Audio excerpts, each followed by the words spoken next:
आइए हम आज जानते हैं भारतीय संविधान के अनुच्छेद 1 को एक नज़र में। देखिए अनुच्छेद 1 में बात करी गई है संघ का नाम और राज्य क्षेत्र, name and territory of the union. इसमें 3 बिंदु है। पहला बिंदु, भारत अर्थात इंडिया राज्यों का संघ होगा। क्या होगा? भारत या उसका दूसरा नाम इंडिया, जो क्या है राज्यों का संघ होगा।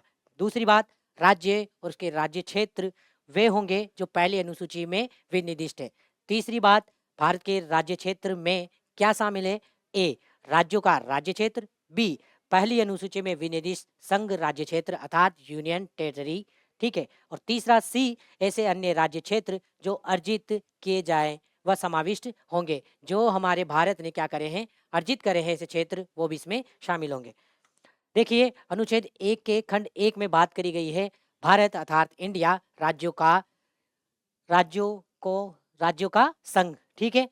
और इसमें है अनुच्छेद 1 खंड 1 एक दो बातें करता है। पहली बात करता है कि भारत का नाम क्या है? भारत अर्थात इंडिया है। यह हमें ध्यान रखना है। यानी हिंदुस्तान विस्तुतान की बात नहीं है। किसकी बात है? भारत और इंडिया का है। दूसरी बात, भारत का राज्य स्वरूप कैसा है?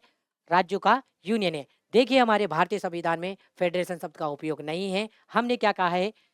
यूनियन ऑफ स्टेट कहा है। और इन्हीं चीज़ों को, इन्हीं बातों को समझाते हुए अंबेडकर साहब ने दो बातें कही है। वो क्या है कि भारतीय संघ राज्यों के समझौते का क्या है? परिणाम नहीं है। जिस तरीके से अमेरिका देश के 13 राज्यों ने आपस में मिलकर एक समझौता करा और यूनाइटेड स्टेट ऑफ अमेरिका बनाया, फिर बाद में वो 50 राज्य बन गए, लेकिन हमारे यहाँ ऐसा नहीं है। ठीक है। दूसरी बात, किसी भी राज्य को भारतीय संघ से अलग होने का अधिकार नहीं है। अर्थात चाहे कोई भी हो, राजस्थान, गोवा, कोई सा भी राज्य हो, वो भारत से अलग नहीं हो सकता। ये भी ध्यान रखना है।